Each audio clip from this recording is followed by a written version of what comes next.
kita mulai saja tanpa berlama-lama. Ya, kita masih bahas ayat 11 dari surah Al-Balad. Kemarin kita baru bahas sampai ke huruf lam sukun.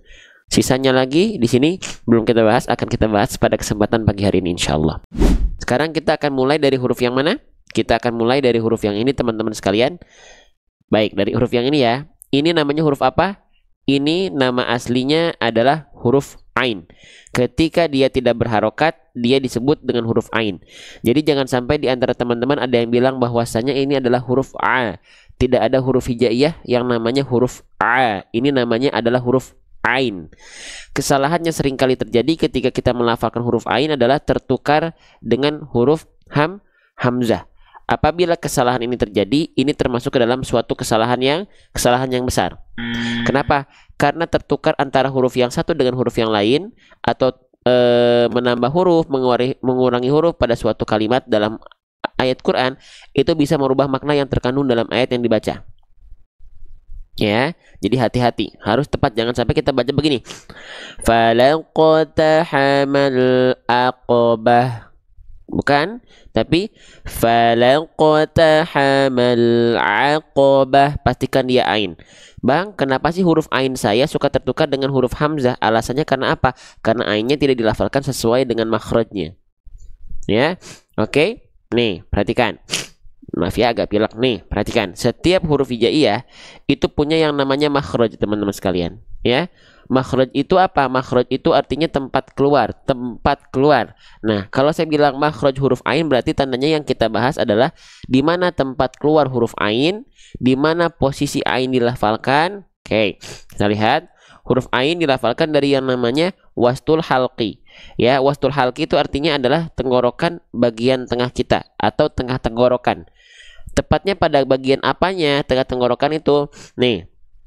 Ya, kita izin teman-teman perlihatkan kepada teman-teman. Nih, perhatikan area yang berwarna ungu di sini. Ini adalah bagian tengah tenggorokan kita. Ya, ini namanya bagian katup epiglotis. Jadi ketika kita melafalkan ain, bagian tengah tenggorokan, nanti bagian katup epiglotis ini akan berkontraksi. Wah, gitu ya. A, ai, au. Di sini letaknya. Ya. Nah, banyak orang melafalkan ain bukan tepat dari bagian tengah tenggorokan. Banyak orang melafalkan huruf ain itu dia terlalu ke bawah. Nah, ke sini. Kalau terlalu ke bawah, ini tempat atau rumahnya huruf hamzah. A, i, u, ba. Ini a, i, u itu hamzah. Makanya kalau masih jadi hamzah, tandanya kurang naik ke tengah tenggorokan. A, i, u, ba. Gitu. Ya. Oke. Nah, seperti apa huruf ain ini dilafalkan? Nah, nanti ini ada di buku kita. Ya, ilustrasinya ada di buku kita. Kita persiapkan buat teman-teman bukunya. Ya, masih dalam tahap proses. Ya, mohon doanya semoga cepat rampung dan bisa segera terbit. Nih, huruf ain dilafalkan seperti ini. Nih, ini hamzah tadi dilafalkan dari sini ya. Perhatikan, hamzah itu dilafalkan dari pangkal tenggorokan dari sini. Sedangkan ain dilafalkan dari tengah tenggorokan naik sedikit ya. Tsumma liwasṭihi fa'ainun ha'u. Sehingga dilafalkannya seperti ini huruf ain. Perhatikan. A, I, U, nah, I, U, A, I, U. Seperti itu huruf ain dilafalkan. Tepat pada bagian tengah tenggorokan kita. A, I, U. Bukan terlalu ke bawah. Nanti jadi A, I, U. Ingat, beda letak huruf sedikit saja, huruf yang keluar bisa berbeda. Maka jangan sampai kita tidak mengindahkan hal ini. Harus kita pelajari. Ya. Oke. Nah, jadi pastikan dia dilafalkan tepat dari bagian tengah tenggorokan kita, jangan sampai terlalu ke bawah. Nanti jadi hamzah. Oke? Jelas ya? Nah, maka praktekkan dulu sedikit. Yuk, praktekkan. Maka di sini kita baca menjadi Al-Aqabah. Al-Aqabah, bukan bukan Aqabah, tapi Aqabah. Alasannya sudah kita ketahui.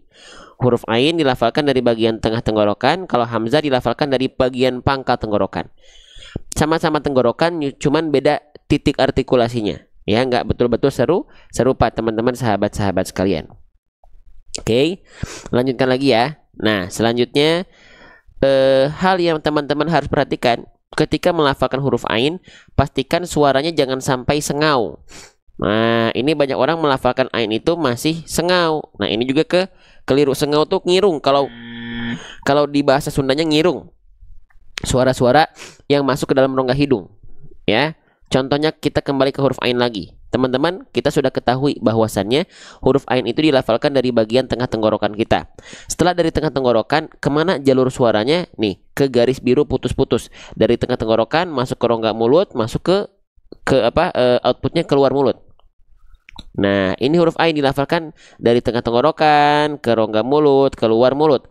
A, I, u. Nah, tapi masih ada sebagian di antara kita yang melafalkan dia nggak semuanya masuk ke sini, tapi dia masuk ke rongga hidung sehingga dia suaranya sengau. Terima kasih Bang Angga, barakallahu fikum ya, masya Allah tabarakallah. Ya, gift-nya. Nah, jadi jangan sampai masuk ke dalam rongga hidung. Nanti begini suaranya. Cara membuktikannya seperti itu, ya. Oke. Cara membuktikannya seperti itu. Apakah ain kita masuk ke dalam rongga hidung? Panjangkan ainnya, lalu buka tutup hidung kita. Kalau suaranya berubah, maka ainnya masih masuk ke dalam rongga hidung. Harusnya tidak berubah. Ya, perhatikan. Kalau masih berubah, seperti itu. Ya. Jangan sampai suaranya masuk harusnya ke rongga mulut semua. Ini masuk ke rongga hidung. Alhasil jadinya sengau suaranya. Ya.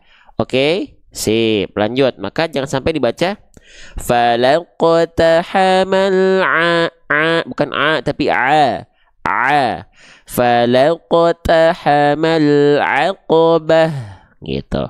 Jangan sampai pakai suara sengau, jangan pakai suara hidung, nanti sengau suaranya. Bukan tapi ya. Itu beberapa hal yang teman-teman harus perhatikan ketika melafalkan huruf ain. Ya, jadi tepat dari bagian tengah tenggorokan, dan ketika tepat dari bagian tengah tenggorokan jangan suaranya sengau. Ya, lanjutkan lagi. Huruf ainnya di sini dia berharokat baris atas. Kita kenalan sama harokat baris atas. Ketika kita mendapati ada huruf hijaiyah yang dia berharokat baris atas, itu namanya adalah harokat fathah. Huruf hijaiyah apapun yang dia berharokat fathah, maka basicnya dia mesti dibaca dengan vokal A. Maka huruf ain di sini karena basicnya dibaca dengan vokal A fathah, maka dia dibaca ya tidak ai, tidak au, tapi a. Gitu ya, karena harokatnya baris atas. Ketika kita mendapati ada huruf hijaiyah apapun yang dia berharokat fathah dan dibaca dengan vokal A, maka tandanya dia termasuk ke dalam huruf yang karakter pelafalannya tipis. Bang, emang kalau huruf tebal ketika dia berharokat fathah dia tidak akan condong pada vokal A, Bang? Tidak, huruf tebal itu tidak condong terdengar seperti vokal A ketika huruf tebalnya berharokat fathah. Lalu kalau huruf tebal dibaca dengan vokal apa? Kalau huruf tebal dia dibaca condong pada vokal, masya Allah, dicondong pada vokal seperti O. Ya, contohnya apa? Contohnya misalnya huruf dod. Huruf dod termasuk ke dalam huruf yang tebal. Ketika huruf dod berharokat fathah, maka dia dibaca dengan vokal tidak da, tapi do. Kenapa? Karena dia huruf yang tebal. Ya, oke. Ya, jelas teman-teman sekalian ya. Teman-teman pokoknya yang sudah support tap layar dan share, dan ada yang memberikan gift terbaiknya, terima kasih banyak. Mohon maaf kalau tidak terekam oleh panca indera saya, karena saya fokus menjelaskan ya, gitu. Karena kalau saya harus lihat komen, lihat siapa aja yang tap layar, yang share, yang memberikan gift, harus kesini ngelihatnya. Oke, terima kasih. Semoga support teman-teman ini menjadi bentuk amal solih, amal jariah buat teman-teman sekalian. Ya, barakallahu fikum. Kita lanjutkan kembali. Nah, contoh, jadi huruf berharokat fathah kalau keluarnya seperti vokal O, maka itu dia termasuk ke dalam huruf yang tebal. Bo, po, so, ho, wo, dan yang lainnya. Tapi sebaliknya, kalau dia keluarnya seperti vokal A, maka dia adalah termasuk ke dalam huruf yang tebal, tipis. A, ba, ta, sa, ja. Oke, kita lanjutkan kembali teman-teman sahabat-sahabat Quran sekalian. Nah, maka ain di sini termasuk ke dalam huruf yang tipis, termasuk ke dalam huruf yang tebal, termasuk ke dalam huruf yang tipis. Kenapa? Karena vokalnya vokal A, bukan O tapi A. Nah, begitu ya. Jadi saya izin ini hapus. Sip. Ketika kita mendapati ada huruf hijaiyah yang dia berharokat fathah dan dibaca dengan kadar yang tipis, jangan lupa gimana caranya. Kita sering analogikan seperti BMSS. Apa itu BMSS? Buka mulutnya sambil senyum. Bukan hanya sekedar buka mulut, tapi kita pastikan dia sambil senyum tipis-tipis, biar kadar tipisnya terasa. Jadi kalau dia hanya buka mulut, khawatir pelafalan kita seperti ini teman-teman, sahabat-sahabat bedah tajwid sekalian. A, a, a, a. Nah bukan a, tapi lidahnya dirilekskan. Ya, lidah kita rileks, aula mulut terbuka. A, a, a. Nah, menurut guru kami, segimana buka mulutnya? Satu jari. Gak usah berlebihan juga. Enggak. Satu jari.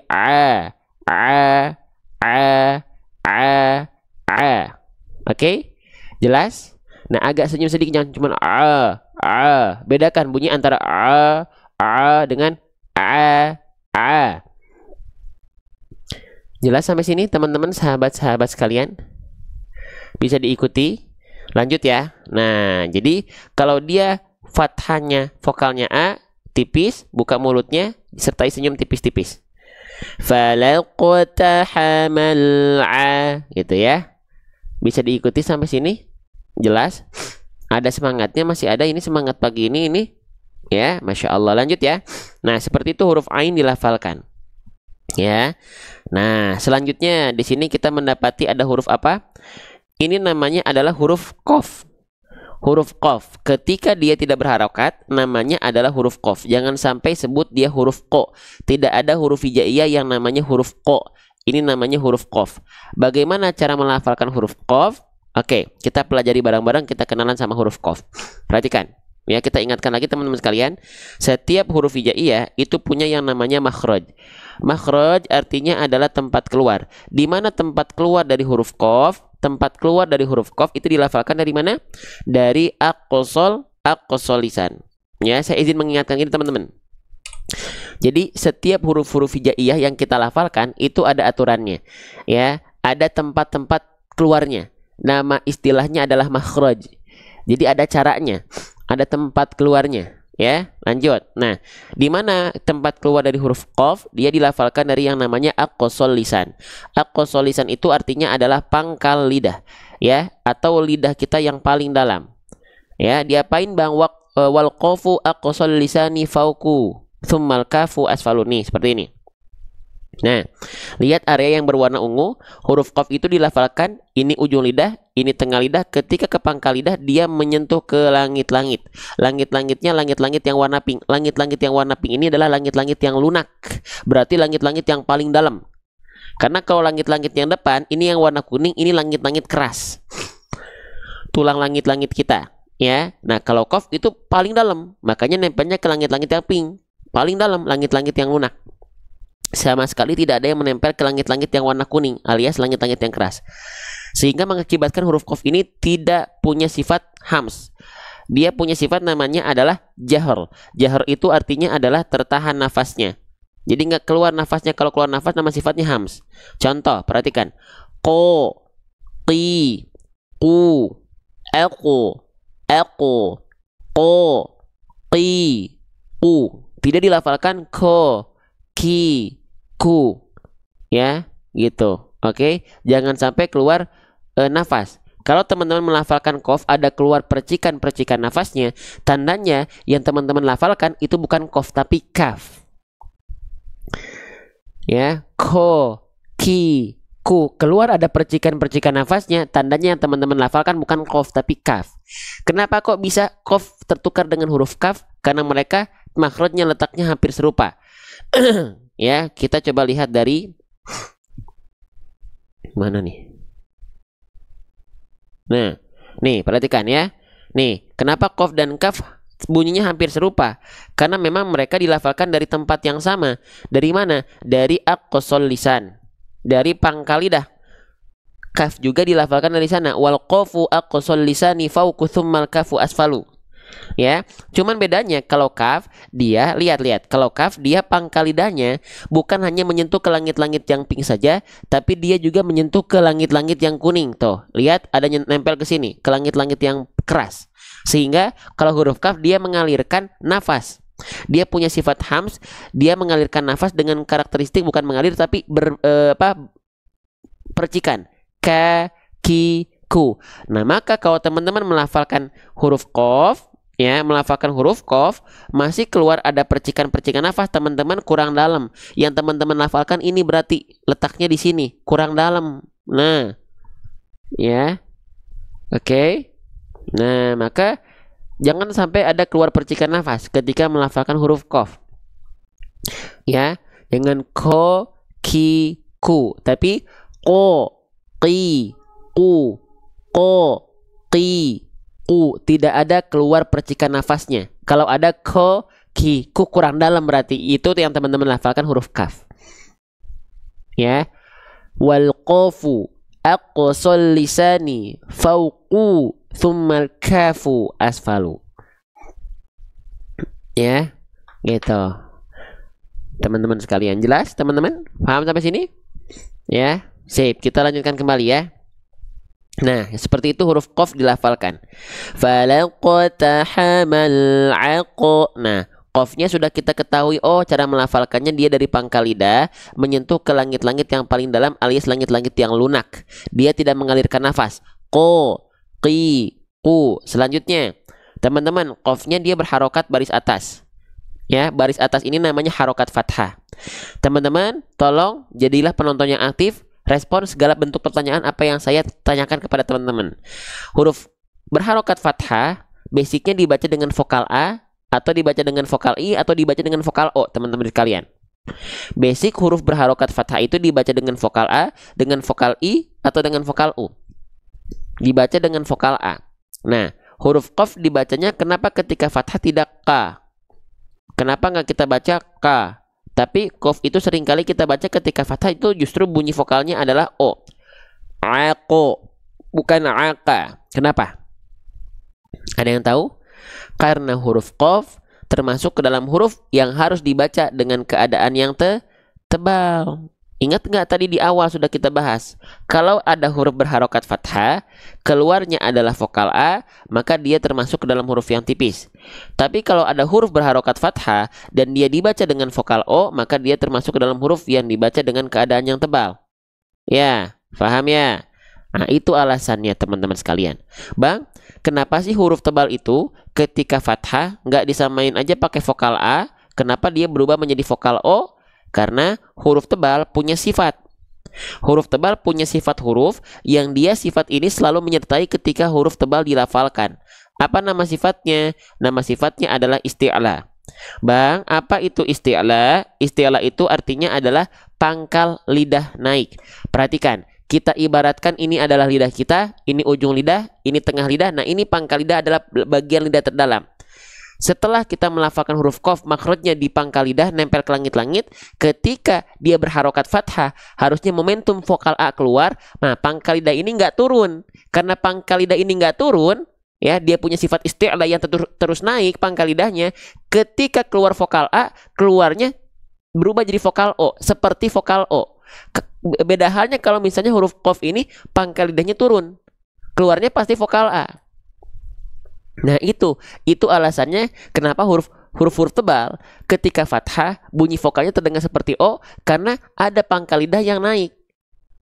Huruf tipis kenapa ketika fathah vokal A keluar tetap menjadi vokal A, karena pangkal lidahnya turun.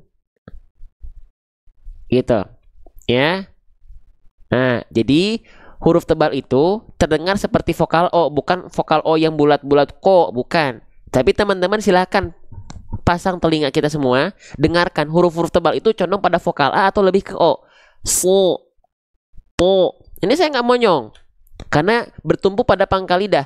Po, so, po, bo. Terdengar seperti vokal O, makanya saya bahas seperti vokal O, bukan vokal O, seperti vokal O. Silakan teman-teman simak baik-baik. Ya.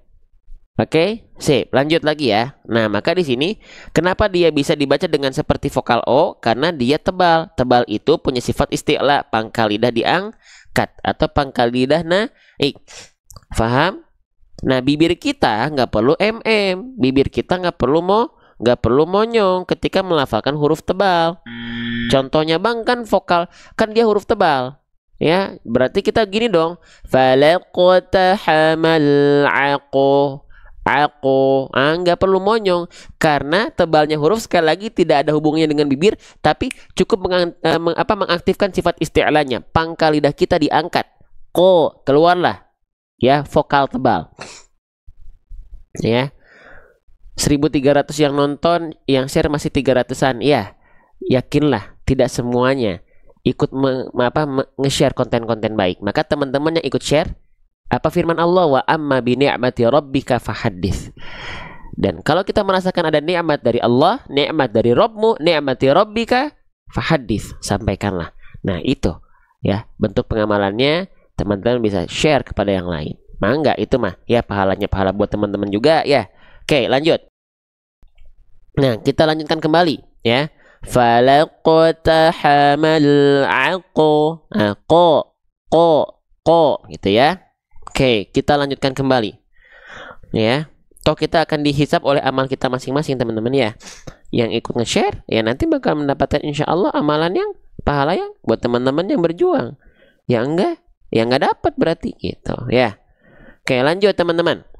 Falaqtahamal aqu. Ya. Oke, lanjutkan. Aqabah.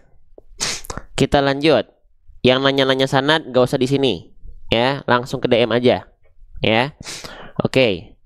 Ya, kalau kita bertemu ke ruang guru-guru kita para ulama nanya begitu di depan umum, pantas atau tidak? Nggak pantas ya, dimarahin langsung ya. Kalau mau nanya persanad-sanadan silakan langsung DM ya. Oke, sip, lanjut. Nah, di sini kita mendapati ada bentuk bentuk seperti mangkok lalu ada titik satu di bawah ya. Nah, ini namanya adalah huruf ba. Oke. Kalau titik satunya di atas mangkok itu namanya huruf nun ya, itu namanya huruf nun.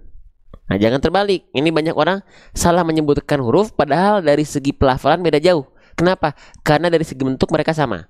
Contohnya huruf dal dengan huruf za itu beda cara pelafalannya. Kalau dal kan da di dudu ade. Kalau za zal za zi zudu. Dari pelafalan beda. Tapi kenapa sering tertukar? Karena dari segi bentuk mereka sama, beda titik gitu ya dan yang lainnya. Oke, sip, lanjut. Nah, lanjut teman-teman sekalian. Huruf ba di sini ya, perhatikan. Kita tulis dulu nama aslinya adalah huruf ba. Oke. Bagaimana cara melafalkan huruf ba? Huruf ba dilafalkan persis seperti kita melafalkan huruf B pada abjad alfabet. Persis banget teman-teman sekalian ya. Coba teman-teman melafalkan huruf B gimana? Dengan cara menyentuhkan bagian bibir atas kita dengan bibir bawah kita. Nah, huruf ba pun sama. Sentuhkan bibir atas dan bibir bawah kita. Ba, bi, bu, ab. Ba, bi, bu, ab. Persis. Ya, ba, bi, bu, bu. Ya.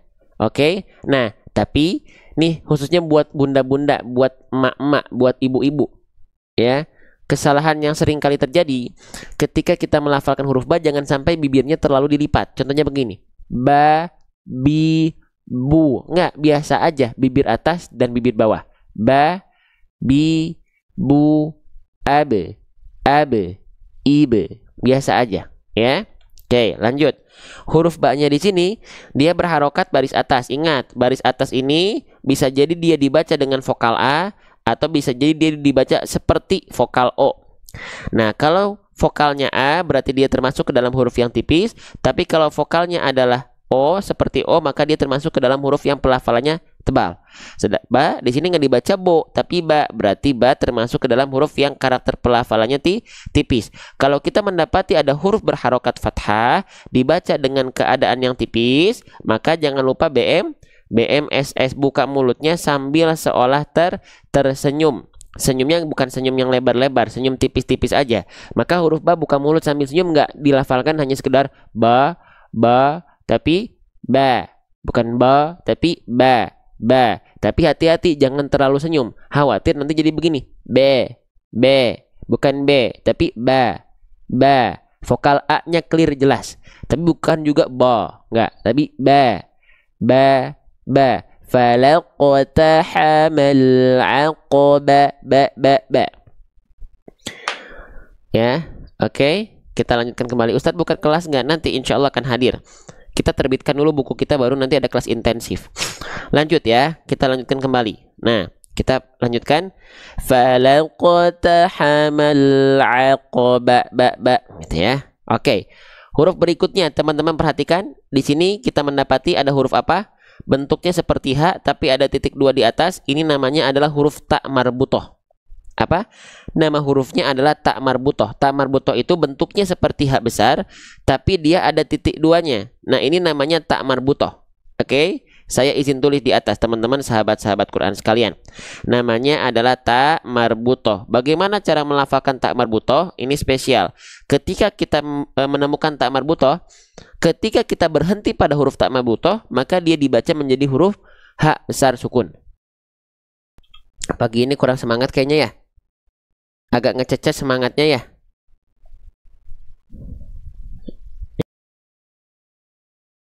Oke. Ini namanya ta marbutoh.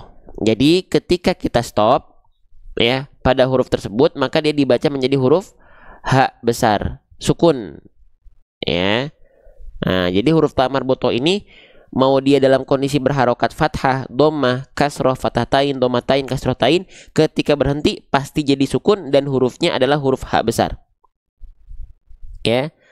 Lalu yang kedua, ya, dia punya kalau berhenti dia jadi H besar, kalau dia lanjut alias tidak stop, lanjut, maka dia dibaca menjadi huruf ta maftuhah kayak biasa, huruf ta biasa. Ya. Contoh, misalnya kalau kita berhenti maka dia menjadi H besar. Falaqtahamal aqabah. Tuh, jadi H besar sukun. Tapi kalau misalnya kita tidak berhenti di sini, alias kita lanjut ke ayat berikutnya, maka dia nggak dibaca ta marbutoh. Contoh, falaqtahamal aqabata wa ma. Nah, gitu. Paham ya? Nah, jadi kalau kita mau berhenti jadi apa? Jadi H besar. Kalau kita tidak berhenti maka jadi apa? Jadi ta maftuhah. Jadi tak biasa yang kita lafalkan pada keseharian kita. Tati tubat. Nah, begitu ya. Paham ya? Bisa diikuti teman-teman sekalian? Nah, ya. Oke, kita lanjutkan kembali. Nah, berarti kalau sekarang kita mau berhenti atau mau lanjut? Berhenti aja ya. Oke, kalau berhenti berarti dia dibaca menjadi H besar. Bagaimana cara melafalkan huruf H besar? Kalau selama ini teman-teman menganggap H besar itu dilafalkan dari dada, keliru ya. H besar tidak ada hubungannya dengan dada. Nih, ya perhatikan. Huruf hija'i apapun, ya, ketika dia dilafalkan, dia punya yang namanya makhraj. Makhraj itu artinya adalah tempat keluar. Di mana tempat keluar dari huruf H besar? Tempat keluar dari huruf H besar dilafalkan dari bagian aqsal halqi, bukan dada. Aqsal halqi itu apa? Tenggorokan paling dalam, tenggorokan paling bawah, atau tenggorokan atau pangkal tenggorokan. Bukan dada, ya. Tuh, perhatikan. Tuh, bukan dari dada gitu ya. Enggak, tapi dari pangkal tenggorokan. Area yang berwarna ungu inilah yang disebut dengan pangkal tenggorokan. Tepatnya pada bagian ya pita suara.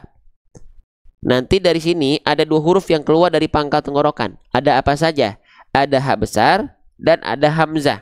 Bedanya apa? Kalau hamzah dia pita suaranya menutup sehingga tidak ada aliran nafas yang mengalir, a, i, u, ba. Sedangkan H besar dia pita suaranya membuka sehingga ada nafas yang mengalir, ha, hi, hu, bah, gitu. Ya, paham? Jelas? Bisa diikuti? Nah, jadi udah lafalkan saja, jangan sampai dilafalkan dari dada, nanti jadi berlebihan. Enggak berlebihan, biasa aja. Ha, hi, hu, bah, dari pangkal tenggorokan. Ya, paham teman-teman sampai sini? Ya, ini saya harus ingatkan lagi ke teman-teman, keaktifan teman-teman itu sangat berpengaruh. Kalau teman-teman pengen anak-anak teman-teman, cucu-cucu teman-teman buka HP kontennya baik, maka jadilah agen yang menyebarluaskan. Jadilah agen yang bisa menjadi faktor kenapa algoritma TikTok bisa naik. Jadilah orang-orang itu. Kita pengen anak kita nonton hal-hal yang baik, tapi kita nggak aktif di konten-konten baik. Karena itu berpengaruh sama algoritma, teman-teman sekalian. Kalau teman-teman lagi nonton konten-konten baik, live-live baik, aktif. Kalau lagi bisa, kalau lagi ada kegiatan, mangga nggak apa-apa. Lanjutkan kegiatannya, sudah keren, meluangkan waktu buat ngaji. Tapi buat teman-teman yang lagi nggak ada kegiatan, lagi santai, ayo sama-sama berjuang, mangga. Aktif, bebas, mau gimana aktifnya bebas, gimana teman-teman, ya. Oke, lanjut. Nah, gitu ya. Jadi hak besar dilafalkan dari pangkal tenggorokan. Maka di sini hak besarnya sukun kan? Ya, jadi tak marbuto jadi hak besar, sukun. Maka alirkan nafas dan suaranya. Falaqtahamal aqabah. Tuh. Bah. Jadi nafasnya dia nafas yang karakternya biasa dan jelas, nafas dan suaranya mengalir. Banyak orang itu melafalkan hak besar dia samar. Ya. Samar, nafasnya sama suaranya tuh nggak jelas, khofa sama samar. Falaqtahamal aqabah. Mana hak besarnya? Falaqtahamal aqabah. Pastikan suara dan nafasnya mengalir dengan deras dan jelas. Jangan khofa. Banyak orang melakukan hak besar itu nggak jelas. Contoh, pada basmalah, Bismillahirrahmanirrahim. Bismillahirrahmanirrahim. Hi jelaskan. Jangan samar. Ya, jelaskan teman-teman sekalian. Ya, oke. Sip. Nah, ya jadi pastikan di sini jangan cuman tahamal aqabah. Mana hak besarnya? Keluarkan nafas dan suaranya. Ya, gitu. Yuk, coba baca bareng-bareng ya. Falaqtahamal aqabah. Falaqtahamal aqabah. Tuh, jelaskan nafas dan suaranya. Ya. Oke. Ya, lanjut. Tuh, teman-teman yang aktif saya seneng. Ya, di kolom komentar tuh kalau teman-teman aktif berarti nggak tidur. Berarti ada. Saya nggak ngobrol sendiri, nggak kayak ngobrol sama tembok. Ya. Oke, lanjut. Maka seperti ini pelafalannya. Ya. Falaqtahamal aqabah. Falaqtahamal aqabah. Falaqtahamal aqabah. Falaqtahamal aqabah. Ya, seperti itu. Oke. Sip, kita lanjutkan kembali teman-teman ya. Oke, masuk ke ayat berikutnya. Masuk ke ayat 12. Kita baca bareng-bareng dulu ayat 12-nya. Setelah itu mari kita bedah lagi tajwidnya satu persatu, per huruf, per harokat, per hukum tajwid. Ya, yuk kita baca. Wa ma adraka mal aqabah. Wa ma adraka mal aqabah. Wa ma adraka mal aqabah. Tuh, ya. Sudah kita baca, kita lanjutkan lagi bahasan kita. Teman-teman, sahabat-sahabat Quran sekalian, sekarang kita akan fokus terhadap huruf pertama di ayat 12 surah Al-Balad. Ini namanya huruf apa? Ini namanya adalah huruf waw. Ini namanya adalah huruf waw. Jadi ketika dia tidak berharokat, jangan sampai teman-teman bilang ini huruf wa. Tidak ada huruf hijaiyah yang namanya huruf wa. Ini namanya adalah huruf waw. Ya, bagaimana cara melafalkan huruf waw? Banyak orang melafalkan huruf waw karena saking gampangnya huruf waw dilafalkan. Banyak di antara kita yang tidak fokus ketika melafalkan huruf waw, gak fokus melafalkannya, ya, sehingga gak sempurna huruf waw. Padahal huruf waw ini adalah huruf yang salah satu yang termudah untuk kita lafalkan. Ingat, setiap huruf hijaiyah itu punya tempat keluarnya masing-masing, teman-teman sekalian, ya. Oke. Nah, seperti apa huruf waw ini dilafalkan? Perhatikan baik-baik. Ya, tuh. Setiap huruf hijaiyah itu punya yang namanya makhraj. Makhraj itu artinya adalah tempat keluar. Di mana tempat keluar huruf waw? Kita lihat, dia dilafalkan dari yang namanya asyafatain. Asyafatain itu apa? Asyafatain itu artinya adalah kedua bibir. Kedua bibirnya diapain? Lisyafatainil wawu baun mimu. Kedua bibirnya dengan posisi maju seperti mengucapkan huruf U. Pastikan muncung mulutnya seperti ini. Tuh, ilustrasi gambarnya. Kelihatan? Majuin, muncungkan, monyongkan teman-teman sahabat-sahabat Quran sekalian. Contohnya seperti apa? Nih. Wa, wi, wu. Jangan sampai kita melafalkan huruf waw cuma sekedar wa, wi, wu. Ya, tapi wa, wi, wu, pastikan dia muncung, pastikan dia monyong, pastikan dia dibulatkan. Wawa, wiwi, wuwu, bukan cuman wawa, wiwi, wuwu, ya. Nah, itu jadi fokus. Jangan mentang-mentang wow gampang jadinya cuman asal wawawa saja, ya. Pastikan dia dilafalkan dengan mm.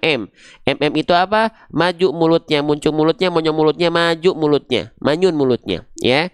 Setelah maju mulutnya kita lihat harokatnya. Ingat, ini namanya harokat fathah. Ketika ada huruf hijaiyah berharokat fathah, lalu dia dibaca dengan vokal a, maka dia termasuk ke dalam huruf yang tipis. Maka wawunya dibaca dengan keadaan yang tipis. Bang, emang kalau fathah dibaca dengan keadaan tipis seperti apa? Kita analogikan seperti BMSS. Apa itu BMSS? BM artinya adalah buka mulut, SS artinya adalah sambil senyum. Buka mulut sambil senyum. Jadi setelah kita maju mulutnya, itu makhraj huruf wawu, sempurnakan fathahnya dengan buka mulut sambil senyum. Maka seperti ini. Perhatikan teman-teman, sahabat-sahabat sekalian. Wa, bukan wa, bukan cuman buka mulut. Wa, agak senyumin sedikit biar vokal a-nya tipisnya dapat. Ya, a, ba, ta, sa, wa, bukan wa, apalagi wa. Ya, jelaskan kadar tipisnya, jelaskan makhrajnya, dan insya Allah mendapati pelafalan huruf yang maksimal. Lanjutkan lagi teman-teman, sahabat-sahabat Quran sekalian, ya. Jadi wa bukan wa, ya, karena dia tipis. Oke. Sip, lanjut lagi ke huruf berikutnya. Di sini kita mendapati ada huruf, nama asli hurufnya adalah huruf mim. Jadi jangan sampai di antara teman-teman ada yang bilang bahwasanya ini adalah huruf ma. Tidak ada huruf hijaiyah yang namanya huruf ma. Nama huruf ini adalah huruf mim. Bagaimana cara melafalkan huruf mim? Huruf mim dilafalkan seperti kita melafalkan huruf m pada abjad alfabet, plek ketiplek, sama. Mamimu am, sama. Mamimu am, ember, ambil, masak, muncung. Apalagi? Makan, minum, itu mim. Tapi hati-hati ketika kita melafalkan huruf mim, jangan sampai bibirnya, buat ibu-ibu khususnya, jangan sampai dilipat seperti ini, ma, mi, mu, mama. Enggak, tapi mama, biasa saja. Ya, dari asyafatain, dari bibir atas dan bibir bawah yang disentuhkan secara natural, seperti kita melafalkan huruf M pada abjad alfabet. Ini saya ulang-ulang. Ya, jelas sampai sini? Kita lanjutkan kembali. Lanjut, ya. Nah, seperti itu huruf mim dilafalkan. Sekarang mimnya dia berharokat fathah. Ya, mimnya berharokat fathah. Sekali lagi, mimnya berharokat fathah dibaca dengan vokal A, dibaca dengan vokal O.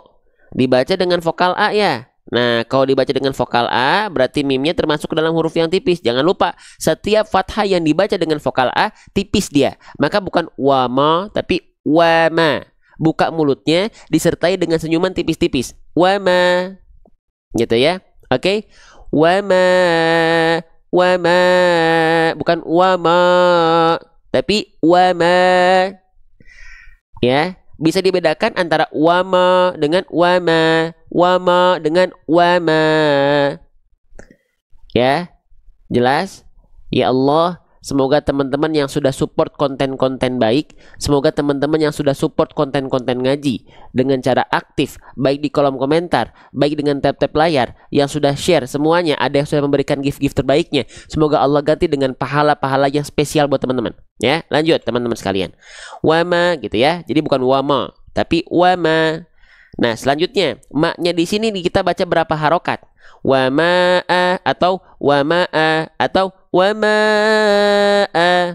Ada yang tahu? Kita bahas ya. Kita izin pakai ini dulu ya. Nah, pakai pagar dulu ya. Nah, kita pagarin dulu mana pembahasan yang akan kita bahas pada kesempatan pagi ini.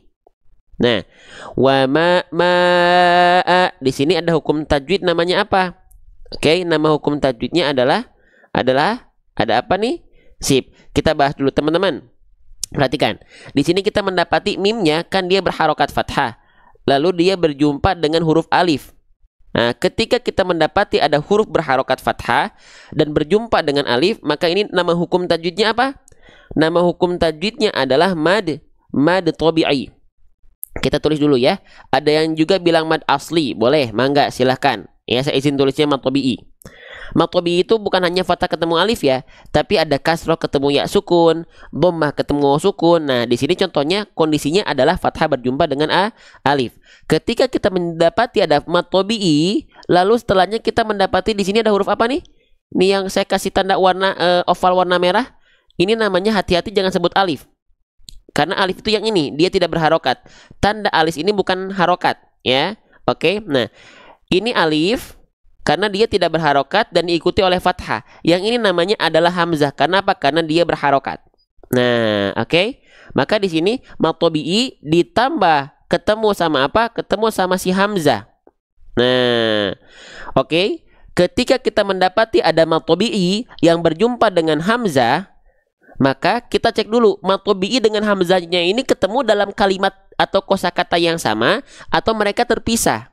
Oke, perhatikan. Mad tabi'inya terdapat dalam kalimat ma, hamzahnya terdapat dalam kalimat adraka. Pertemuan antara ma dengan adraka itu mempertemukan si mad tabi'i dengan hamzah. Berarti pada dua kalimat yang terpisah, ma dengan adraka adalah itu mad tabi'i ketemu dengan hamzah, tapi kalimatnya beda.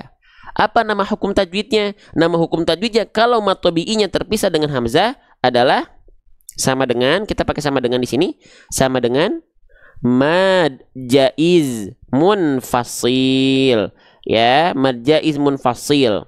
Munfasil itu diambil dari kata infisal. Infisal itu terpisah. Apa yang terpisah? Mad tabi'i dengan hamzahnya yang terpisah. Ya. Oke, wa ma, bagaimana cara membacanya? Cara membacanya paling pendek itu 2 harokat, oke. Paling panjang 4 harokat, pertengahan 4 harokat, paling panjangnya 6 harokat. Ya, oke. Nah, berarti kita baca boleh 2 harokat boleh. Contoh misalnya wa ma, wa ma, wa 4 harokat boleh, wa ma, 6 harokat boleh, wa ma, boleh, silahkan pilih salah satu, boleh 2, boleh 4, boleh 6. Bang, tadi sudah dibahas kalau mad tabi'inya berjumpa dengan hamzah pada kalimat yang terpisah itu namanya mad jaiz munfasil. Kalau misalnya mad tabi'inya berjumpa dengan hamzah pada kalimat yang memang dia tidak terpisah, apakah ada hukum tajwid yang lain? Ternyata ada. Apa hukum tajwidnya?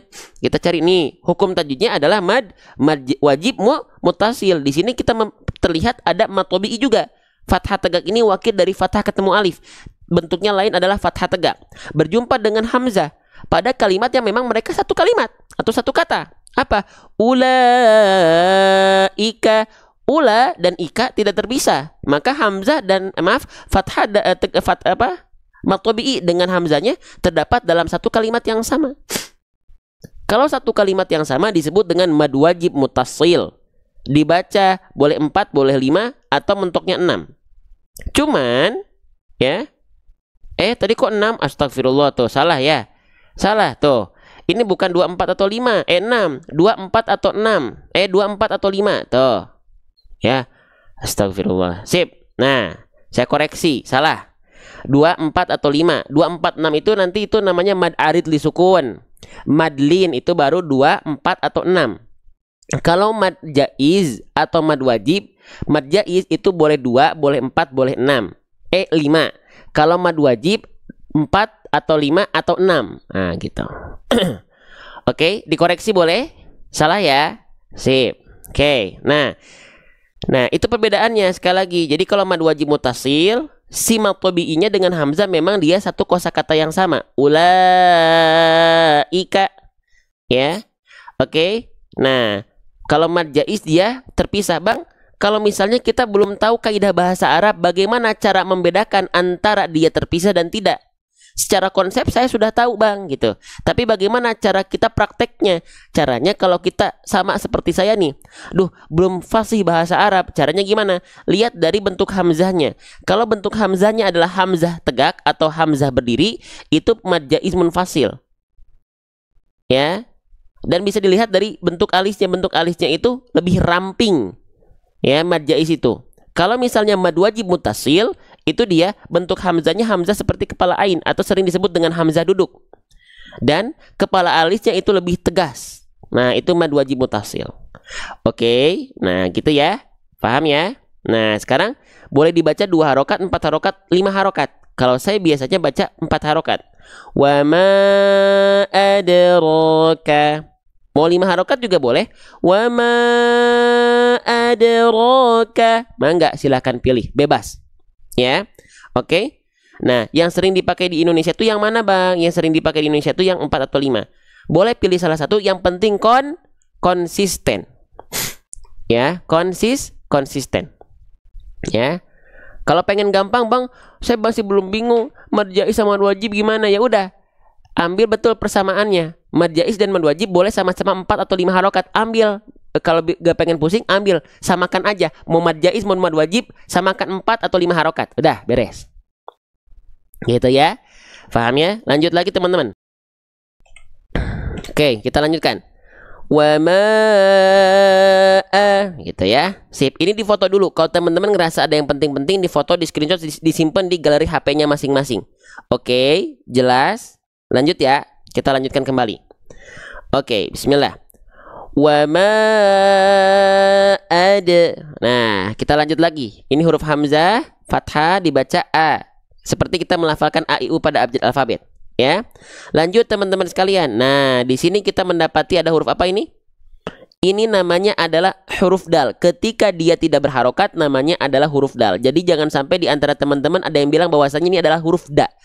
Tidak ada huruf hijaiyah yang namanya huruf da. Ini namanya adalah huruf dal. Bagaimana cara melafalkan huruf dal? Oke, bagaimana cara melafalkan huruf dal? Apakah huruf dal ini dilafalkan plek ketiplek seperti kita melafalkan huruf D pada abjad alfabet?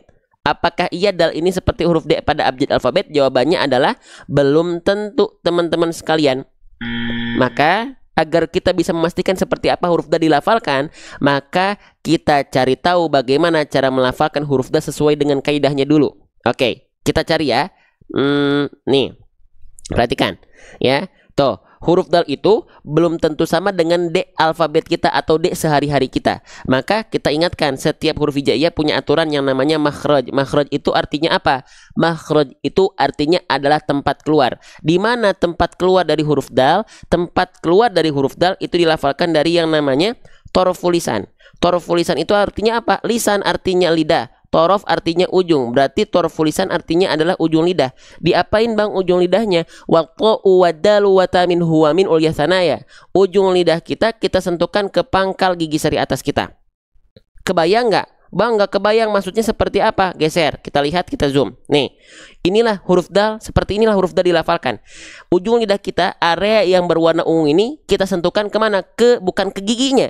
Bukan ke gigi seri atas kita, tapi ke pangkal gigi seri atas kita. Da, di, du, ade. Ke sini ujung lidahnya. Terbayang atau tidak?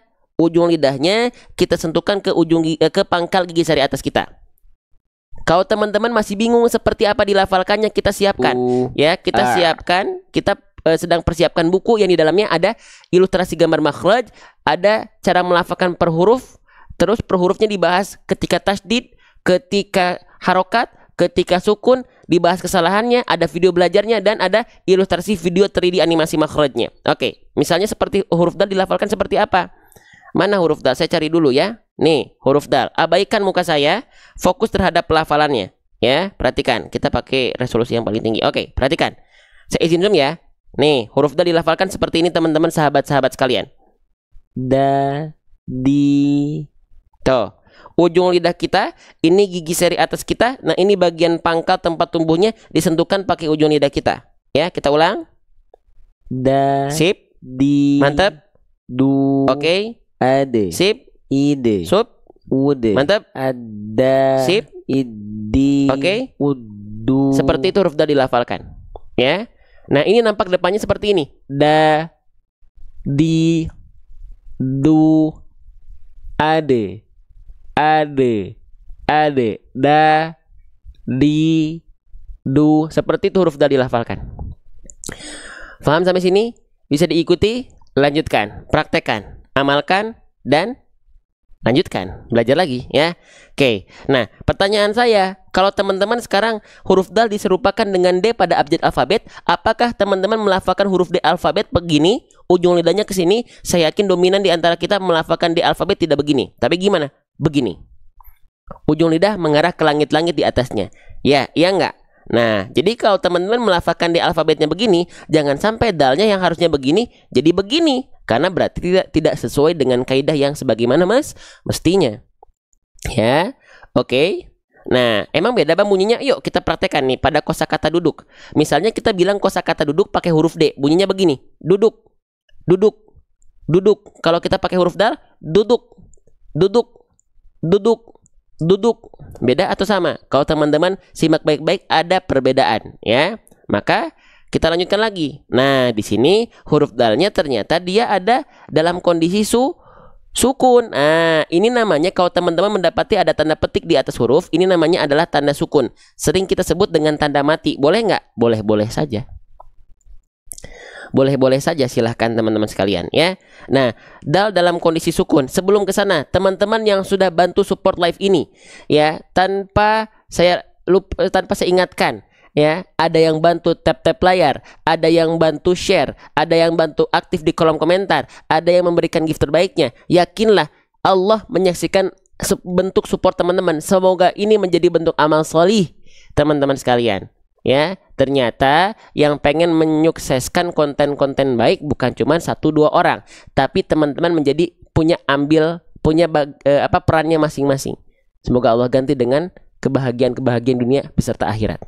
Ya, oke, sip. Jangan salah teman-teman. Ya, tap-tap layar teman-teman itu sangat berpengaruh terhadap algoritma. Ya, share-nya teman-teman itu bisa menjadi wasilah hidayah buat orang lain. Ya, oke. Cuman banyak orang tidak mengupayakan itu. Ya, banyak yang tidak mengupayakan itu. Banyak yang tidak mengupayakan itu. Ya, lanjut teman-teman sekalian. Ya, nah huruf dalnya dalam kondisi sukun. Huruf dal ketika dia dalam kondisi sukun, dia punya sifat yang hanya muncul ketika huruf dal dalam kondisi sukun. Apa nama sifatnya? Nama sifatnya adalah qalqalah, teman-teman sahabat-sahabat sekalian. Jadi huruf dal itu punya sifat yang namanya qalqalah. Karena qalqalahnya bukan pada saat kita berhenti alias di akhir ayat ataupun pada saat ada tanda jeda, maka qalqalahnya disebut dengan qalqalah sughra. Disebut dengan qalqalah sughra. Apa itu qalqalah sughra, teman-teman sekalian? Yuk kita bahas ya. Boleh kita bahas, ini masih ada semangat. Ya enggak, ini teman-teman pagi ini namanya qalqalah sughra. Qalqalah ya, itu artinya memantul atau sering kita sebut dengan pantulan. Ya, sughra itu artinya pantulan yang kecil atau pantulan yang ringan. Ya, pantulan yang ringan. Boleh kita sebut seperti itu? Boleh ya. Oke. Nah, maka jangan sampai kita baca seperti ini. Wa ma adraka. Teman-teman, mau nggak kita bahas, kan di sini ayat yang sedang kita bahas ini adalah dal sukun ya? Betul nggak dal sukun? Betul ya dal sukun ya? Betul ya dal sukun ya? Betul ya? Betul ya? Oke. Nanti di buku kita per huruf akan dibahas ketika berharokat, bersukun, dan bertasydid. Sekarang kita coba belajar dari buku metode seru hijaiyah yang sedang kita upayakan buat teman-teman. Kita belajar dal sukun. Saya siapkan dulu ya filenya. Dal sukun ya. Oke, sebentar kita siapkan dulu. Nah, yang ini aja deh, pakai draft yang lama ya. Kita cari huruf dal ya buat teman-teman ya. Mana huruf dal? Ini huruf di atas ya. Bentar, saya persiapkan dulu. Nih, ya. Nih, kita belajar huruf dal. Nanti ada makhraj dan yang lain-lainnya. Ya, kita belajar dal apa? Dal berharokat. Oh, bukan. Kita belajar dal sukun. Mana dal sukun? Dal sukun. Nah, dal sukun. Oke, nah ini masih apa namanya? Masih ada revisi-revisi tuh. Dihilangkan yang nggak perlu. Perhatikan. Huruf dal, ya. Kita latih teman-teman pada contoh kalimat berikut ini. Tuh, ini bagian draft revisinya nih, ya. Kita baca. Latih, pastikan ketika dal itu dipantulkan. Ade, ide, ude, adena, idena, udena. Pastikan jadi bukan ad, id, ud, adna, idna, udna, enggak. Tapi pantulkan. Ade, ide, ude, adena, idena, udena, ya. Nah, nih kesalahan yang sering kali terjadi ketika kita melafalkan dal sukun apa? Dilafalkan dengan tidak memantulkan suara. Masya Allah, sebentar ya, malah hilang lagi, sebentar. Ini masih file draft soalnya nih. Mana tadi malah hilang. Nah, misalnya kita contohkan pada kalimat-kalimat berikut ini. Ya. Oke. Jangan sampai kita baca begini tuh. Sama ya ayatnya ada ya. Nah, jangan sampai kita baca adraka, adraka, tapi pastikan dia memantul. Adraka, adraka. Ya, bawahnya geser. Jangan sampai kita baca wayumdidkum, wayumdidkum, tapi wayumdidkum, wayumdidkum. Lanjut ya, bawahnya yudrika, salah. Yudrika, salah, tapi pantulkan, kolkolahkan. Yudrika, yudrika. Mudahinuna, mudahinuna. Pantulkan. Ya. Lalu kesalahan yang berikutnya pada huruf dal sukun ya adalah jangan sampai pantulannya tertahan. Nah, ini yang paling sering kali terjadi. Contoh, rodadnahu, rodadnahu, yadkhuluna, yadkhuluna, adraka, adraka. Nggak tertahan seperti itu teman-teman, sahabat-sahabat sekalian.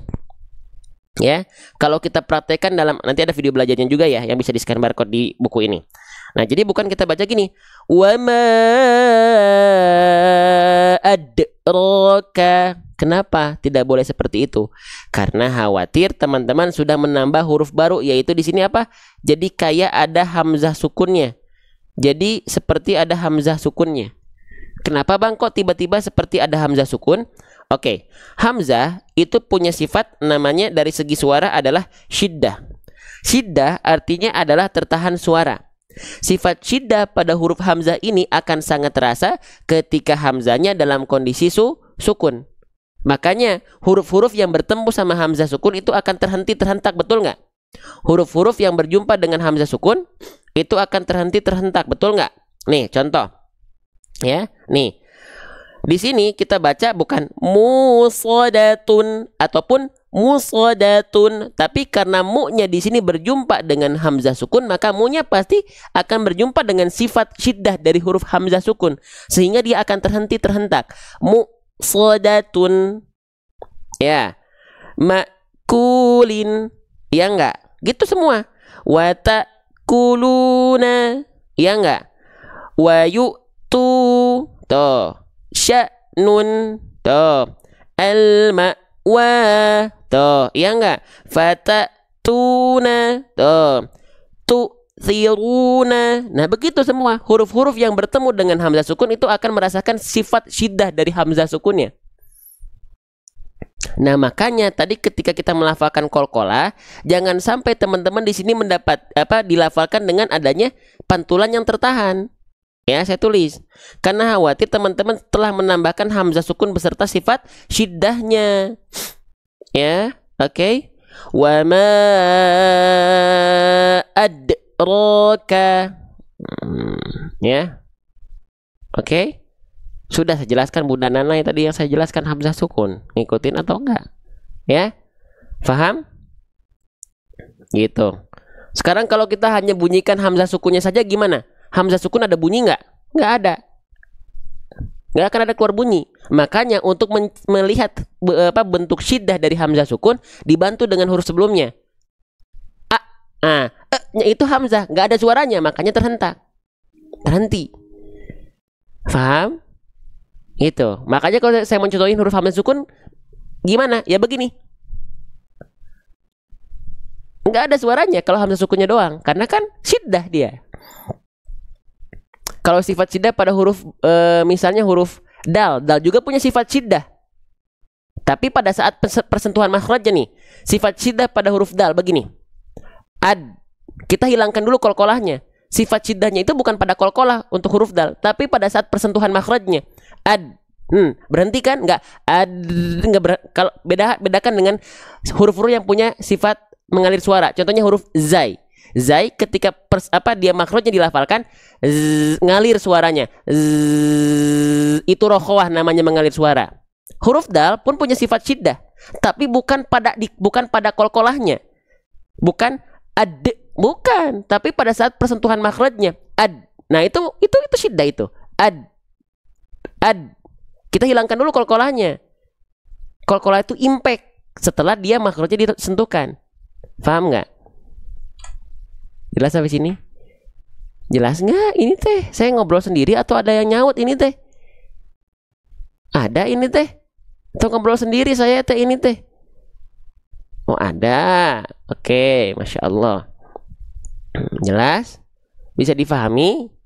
Ya, begitu. Maka di sini jangan sampai wa ma adraka.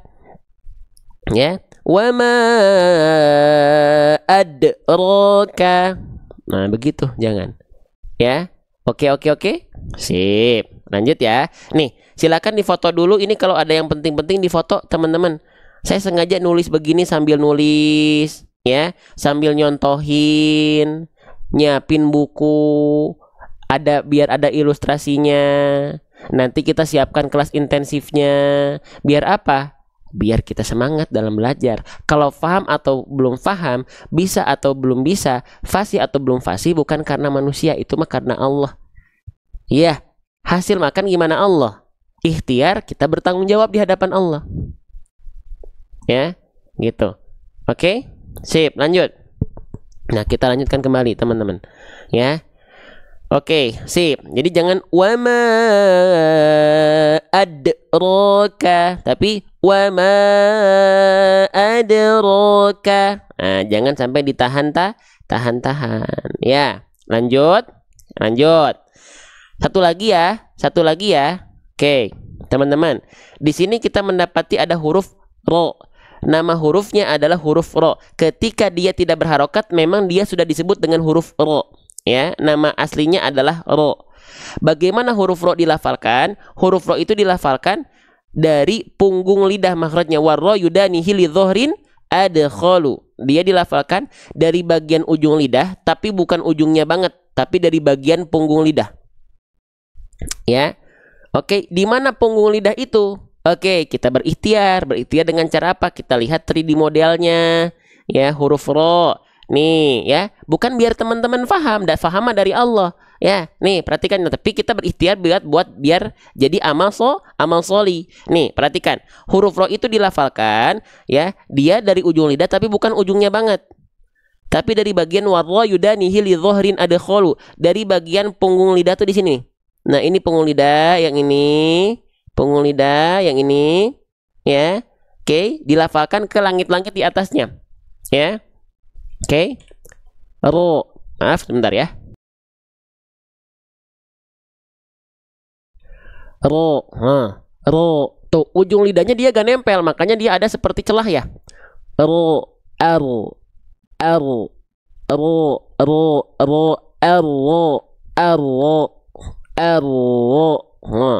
dia ada celah seperti itu, ya.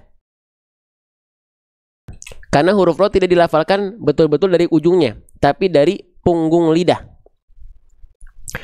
Ro, ri, ru, suaranya tetap mengalir sedikit karena huruf ro punya sifat wabaina rihwin wasyadidilin umar, mengalir sedikit suaranya.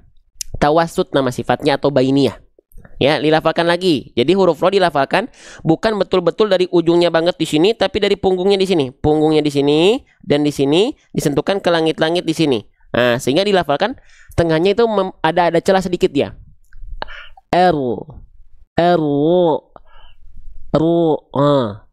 Nah, celah sedikit itu disebutnya furjah.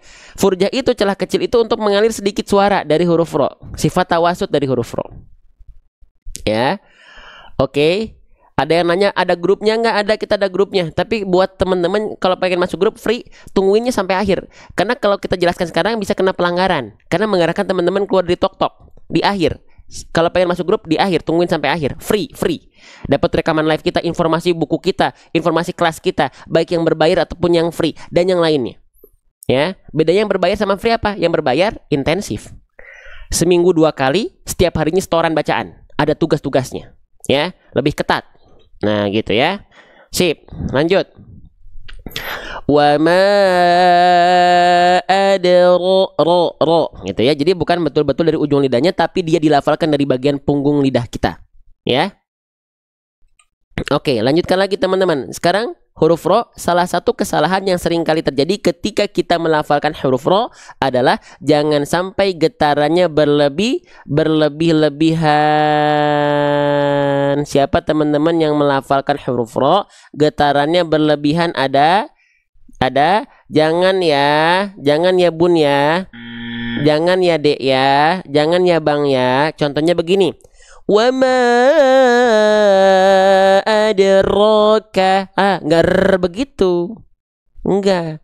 Kenapa bang? Karena huruf ro punya apa? Karena huruf ro punya sifat yang disebut dengan warro wa bitakririn ju'il. Takrir. Ya. Takrir itu apa? Dia bergetar. Huruf ro itu bergetar. Tapi bukan dengan karakter getaran yang berlebihan. Dia huruf ro itu getarannya sedikit saja. Sedikit saja tapi tetap tegas, lugas dan jelas. Bukan ro tapi ro, bukan ri tapi ri, bukan ru tapi ru. Tapi juga bukan berarti huruf ro karena getarannya sedikit teman-teman justru menghilangkan getaran huruf ro. Jadinya ro, ri, ru, bar, rar. Enggak gitu juga. Harus jangan jadi hilang getarannya. Jangan jadi kayak orang bule. Bang, kalau yang cadel gimana? Fattaqullaha mastata'tum. Lafalkanlah sesuai dengan kemampuan. Bang, masih belum bisa saya cadel, masih belum bisa. Nggak ada alasan untuk tidak latihan. Hasil mah gimana Allah. Yang penting kita udah latihan. Ya enggak? Ya. Jadi teman-teman, ini saya izin intermezzo sedikit. Kalau kita ingin menghilangkan rasa kecewa dan sombong dalam diri, biasakan teman-teman buang mindset kalau hasil itu karena kita. Buang mindset itu karena kita. Kalau kita ngerasa hasil yang kita dapatkan sesuai dengan apa yang kita ikhtiarkan dan menganggap itu karena kita, sombong kita nanti. Oh, saya nih, saya udah latihan, saya udah berusaha begini, saya padahal semua karena Allah. Tapi ketika ada hasil yang tidak sesuai, teman-teman menyalahkan diri sendiri. Kenapa sih? Padahal saya udah kemarin udah begini. Padahal saya. Nah, karena teman-teman mengagungkan ikhtiar teman-teman, lupa bahwasanya hasil itu gimana Allah. Kita cuman berikhtiar. Ya, hasil mah gimana Allah. Iya, oke, gitu ya. Jadi kalau kita menganggap hasil gimana Allah, mau dia tidak sesuai, kita yakin itu sudah yang terbaik buat kita. Kalau misalnya kita dikasih yang sesuai dengan harapan, kita bersyukur kepada Allah, ya, karena semuanya karena Allah. Itu teman-teman, ya. Kita itu manusia penuh dengan kelemahan. Kita menganggap kita punya kuasa, tapi yang maha kuasa tetap Allah. Kita bisa menggerakkan tangan kita, kuasa kita. Tapi ketika Allah ambil, ya, kuasa kita dari yang maha kuasa, nggak bisa berkutik kita. Jangan sombong, ya. Oke. Jangan merasa aku di buminya Allah. Merasa aku di buminya Allah. Siapa kita? Ya, lahir nggak pakai baju, pulang juga cuman dilapisi dengan kafan. Mau apa yang kita sombongkan? Bacaan kita? Enggak, kita sama-sama belajar. Saya juga belajar. Ya, lanjut teman-teman sekalian. Ya, maka selagi kita bisa beramal solih dengan hal sekecil apapun, jangan sia-siakan. Ya, ada yang tap-tap layar, ada yang share. Itu tuh sangat berpengaruh terhadap algoritma, saya bilang. Ya, oke, sangat berpengaruh. Akhirnya tersebar luaskan konten-konten baik. Itu wasilah ikhtiar teman-teman. Atas izin Allah, wasilah ikhtiar teman-teman. Iya, oke, Masya Allah. Lanjut ya. Wa ma adraka. Sip, baik teman-teman sekalian. Lanjut, kita lanjutkan. Nah, sekarang huruf ro di sini dia fathah ya, tapi fathahnya fathah tegak. Nah, berarti huruf ro dibaca dengan vokal o ketika fathah. Seperti vokal o, tandanya huruf ro ketika berharokat fathah itu dibaca harus dengan keadaan yang tebal. Huruf yang dibaca tebal itu ketika fathah, baik fathah miring atau fathah tegak, gitu ya. Itu berarti dia dibaca dengan keadaan yang tebal. Dibaca dengan keadaan yang tebal, ya. Nah, gitu ya. Nah, ini fathahnya fathah tegak. Dia nanti dibacanya dari bedanya sama fathah yang miring apa? Dari panjang harokatnya. Jadi ini juga fathah ya. Ini fathah, ini fathah. Cuma beda harokat aja, oke? Nah, maka huruf ro-nya berharokat fathah dibacanya dengan vokal O. Kenapa bukan vokal A? Adraka. Karena huruf ro termasuk ke dalam huruf yang harus dibaca tebal ketika fathah. Ya. Nah, vokal O-nya ini dihasilkan bukan karena kita MM, bukan karena kita majuin mulut, bukan karena kita sengaja monyongin mulut. Contohnya seperti ini. Wa ma adraka, adraka. Bukan. Lantas seperti apa? Perhatikan baik-baik. Jadi huruf tebal itu, perhatikannya, ro-nya berarti kan dia dibaca dengan keadaan yang tebal. Nah, huruf yang dibaca dengan keadaan yang tebal itu bukan dihasilkan karena dia MM, maju mulutnya, monyong mulutnya, bukan. Tapi karena apa? Karena huruf tebal memiliki sifat namanya apa? Ingat nggak? Nama sifatnya adalah isti'la. Isti'la itu apa? Isti'la itu artinya adalah pangkal lidah kita naik. Mana pangkal lidah? Oke, perhatikan baik-baik. Perhatikan, kita ibaratkan ini adalah lidah, ini bagian ujung lidah, ini bagian tengah lidah, ini bagian pangkal lidah. Lidah terdalam kita diarahkan naik ke langit-langit. Mulut kita nggak ada harus monyong-monyong, nggak. Perhatikan, ya, bukan ro, tapi buka mulut kita ra, ra. Keluarnya masih vokal A, tandanya pangkal lidah kita belum naik. Ra, ra. Sekarang angkat pangkal lidahnya. Ro, ro, ro. Bedakan antara ra, ro, ra, ro, ra, ro, ra, ro. Kalau pangkal lidah tidak diangkat, akan kembali ke basic fathah. Fathah itu basicnya A. Kenapa bisa vokal A keluar? Karena pangkal lidahnya nggak naik. Maka ketika vokal A-nya keluar, dia bebas keluar A gitu. Tapi kalau pangkal lidahnya nutup naik, ada jalur yang tertutup sedikit sehingga keluarnya seperti O, bukan O, tapi O, so, to, wo, ho, do, seperti itu. Halo, assalamualaikum. Masih semangat ini? Teman-teman mah harus disemangatin terus sama si Mimin. Bentar ya, saya panggil si Mimin dulu. Halo, assalamualaikum. Masih semangat gak ini? Masih semangat gak ini? Semangat atau ini teh? Coba, ada gak semangatnya? Kayak ngantuk ini teh. Allahu Akbar, Masya Allah, Tabarakallah. Semangat ya. Jangan lupa, tidak semua muslim ya yang dia mau meluangkan waktunya buat Quran, mau meluangkan kuotanya buat Quran. Teman-teman adalah orang yang pilihan. Tuh ya, sudah disemangati oleh Mimin. Oke, lanjut. Ya, lanjut. Oke, gitu ya. Wa ma adraka. Sip. Ya. Oke, nah gitu ya. Nah, jadi itu dibaca seperti itu ya. Jangan sampai dia monyong. Ya, makhrajnya sudah kita pelajari. Kesalahan apa yang sering kali terjadi sudah kita bantu bahas sebagiannya. Dan harokatnya sudah kita bahas. Sekarang tinggal dia bacanya berapa harokat. Karena fathahnya adalah tegak, ketika kita mendapati ada huruf hijaiyah apapun, ketika dia berharokat fathahnya fathah tegak, maka dia dibaca dengan kadar panjang 2 harokat. Nama hukum tajwidnya adalah mad, mad tabi'i. Ya, mad tabi'i. Oke, mad tabi'i. Ya, maka pastikan 2 harokatnya jangan sampai bablas kepanjangan atau kependekan, tapi pas 2 harokat. Ya. Nah, caranya gimana? Diayunkan saja. Ya. Wa ma adraka. Ayunannya 2 kali ayun. 2 nada, 2 kali ayunan nada. Contoh, perhatikan lagi. Wa ma adraka. Adraka. Adraka. Roka. Ayunkan. Nanti kalau sudah terbiasa tidak diayunkan pun tak apa-apa. Yang penting kadarnya seperti 2 kali ayun, walaupun tidak dengan ayunan nada. Contoh, pulpen ajaib saya akan tetap mengayun, tapi nggak diayunkan dengan nada. Perhatikan. Wa ma adraka. Roka. Roka. Tapi kalau belum terlatih, ayunkan dengan nada. Roka. Wa ma adraka. Paham atau tidak? Ya, ini mah sudah tunduh, dah loyo ya. Sip, ya. Kita baca bareng-bareng dulu ayatnya. Oke, siap? Siap.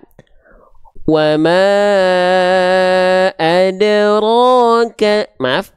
Wa ma adraka mal 'aqabah. Wa ma adraka mal 'aqabah. Contohnya, setelah ini kita akan fokus terhadap hukum tajwid. Siap? Wa ma adraka mal 'aqabah. Wa ma adraka mal 'aqabah. Ya. Bukan ya. Oke, Masya Allah. Baik. Sekarang kita tadi fokus di huruf ya. Banyak huruf yang kita bahas ya. Hukum tajwidnya sedikit. Sekarang kita boleh nggak belajar fokus di hukum tajwid? Boleh? Boleh atau enggak? Kalau boleh kita akan belajar fokus di hukum tajwid. Oke. Nah, ya, sekarang kita lihat mana ya ayatnya ya. Maksudnya yang panjang-panjang, yang pendek-pendek aja. Oke. Masih ada ini semangatnya nih? Tidak loyo? Oh, semangat. Oke, atau kalau semangat mah kita buktikan, kita belajar lagi. Ya, kalau semangat mah, ya. Sip. Teman-teman, nanti kalau kita dapati ada kode-kode seperti ini berarti adalah kita akan belajar ayat di bawahnya. Ini namanya kode praktis untuk belajar fokus di hukum tajwid buat teman-teman yang butuh. Silakan disimak. Kalau butuh ya, kalau enggak usah. Oke? Siap. Kita baca dulu dari ta'awudz ya. A'udzu billahi minasyaitonir rajim. Wa qalu lan tamassana. Perhatikan, fokus dulu di sini. Saya izin zoom. Lan tamassana. Di sini ada nun sukun berjumpa dengan huruf ta ditandai dengan warna hijau. Apa hukum tajwidnya? Kenapa enggak kita baca lanta, tapi kita baca bunyiannya enggak jadi jelas, tapi malah jadi samar. Lanta. Hukum tajwidnya namanya adalah ikhfa. Ikhfa hakiki. Ya, atau ikhfa. Ya, nih ditulis ikhfa. Cara bacanya gimana? Samarkan si bunyiannya selama 2 harokat.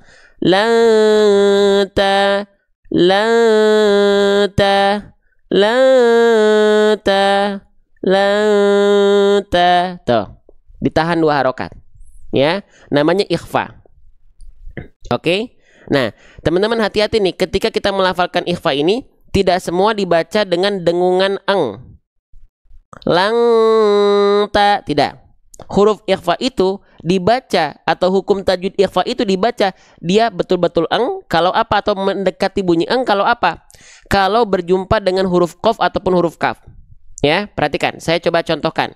Nih, izin ya teman-teman ya. Nih, ya, saya izin zoom out dulu. Nah, nih perhatikan ya.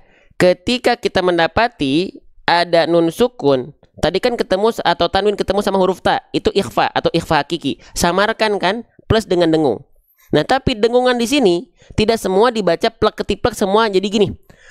Angfusakum, lang tama, lang, enggak gitu.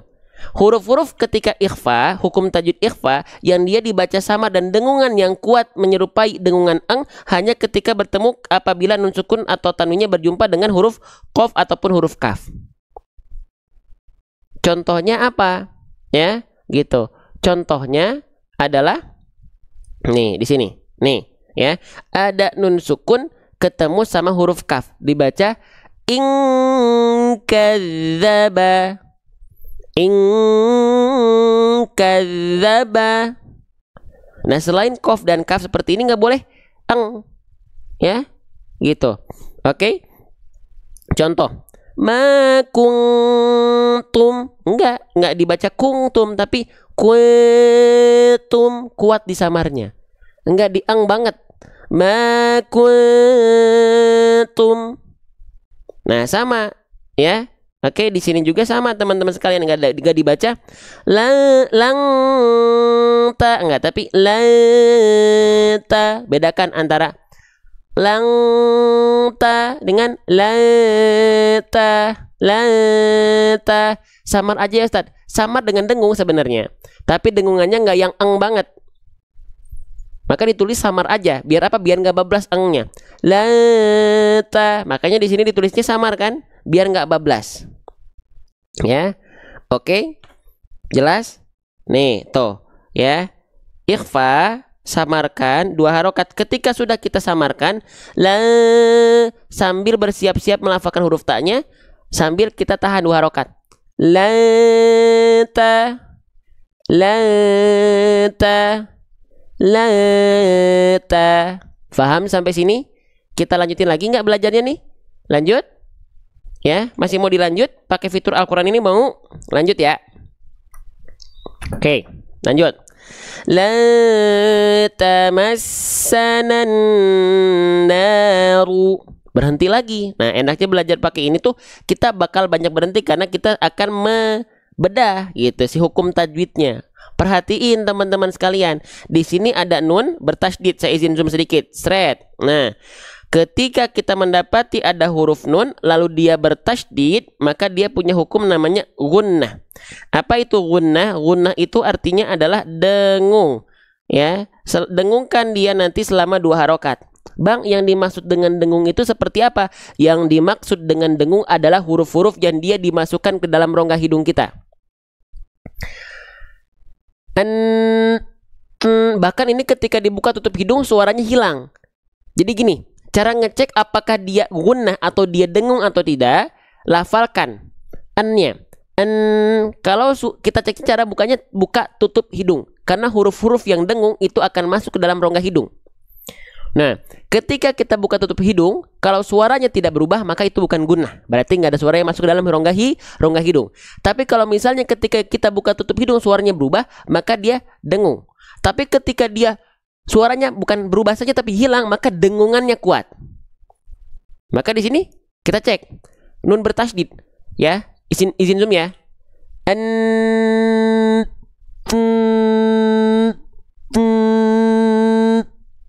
Suaranya hilang atau tidak? Hilang. Itu disebut dengan gunnah akmal. Gunnah tingkatan paling sempurna, karena ketika ditutup hilang, mampet suaranya. Karena apa? Kenapa sempurna? Karena suaranya mengalir ke dalam rongga hidung.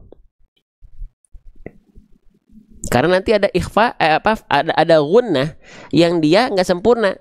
Contohnya idgham bi gunnah. Famay, ini gunnah nih. Famay ya'mal, famay, masih ada suara yang keluar. Itu gunnah tapi tidak sempurna. Ini teh dengerin nggak? Ini teh udah mulai, apakah sudah tidak mulai menarik ini atau sudah mulai pada ke kantor ini teh? Ya. Oke. Yuk lanjutin ya. Bismillahirrahmanirrahim ya. Nah, ketika dengungkan selama 2 harokat ya. Oke, ditahan ya. Lanjut.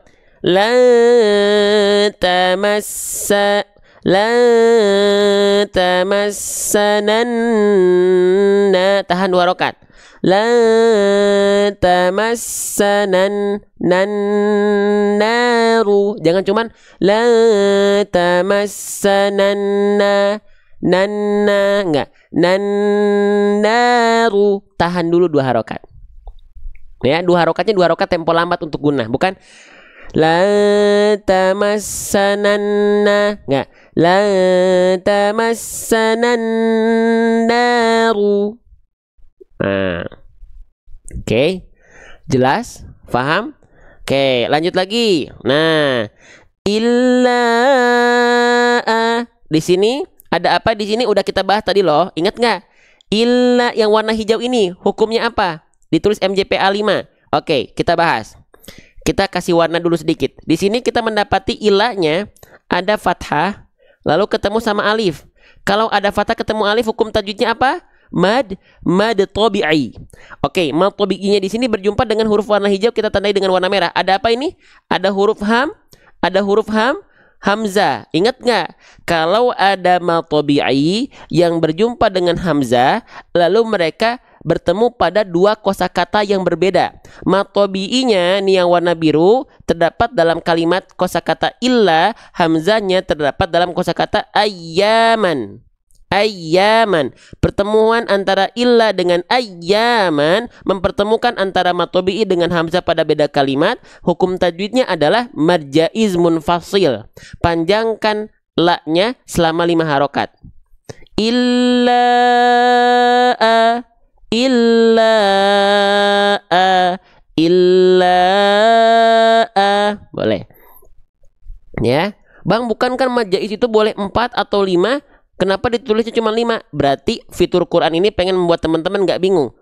Udah aja mad jaiz panjangkan 5 harokat titik gitu. Itu karena ini memang tajwid praktis, diperuntukkan buat teman-teman yang pengen ngaji dengan praktek yang tepat, dengan hukum tajwid yang tepat secara praktis gitu. Makanya dibikin kode-kode praktis. Ya, betul nggak? Cek dulu ini mad jaiz munfasil.